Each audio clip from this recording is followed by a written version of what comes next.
This video, I will show you how to add token on Phantom Wallet with contract address. So first of all, go to the account where you want to receive the tokens on and then go to receive. And in here, let's say we go for Solana, we click on Solana and now we copy the address from here.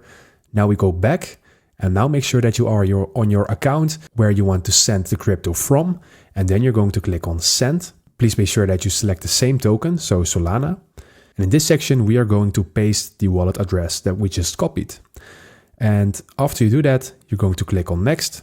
And here we can enter the amount that we want to transfer. So let's say we want to transfer $1 of Solana. Then we click on next. And here it will say that this is my current address. But when you are on a different account, on a different address, this will be a transfer between your current address and your other address, if you have done everything correct. So if you are ready, then you're going to click on send. And as you can see, it is sent, the transaction is completed. So now everything will be added to my account. So that is how you do it. Thank you for watching and subscribe to my YouTube channel.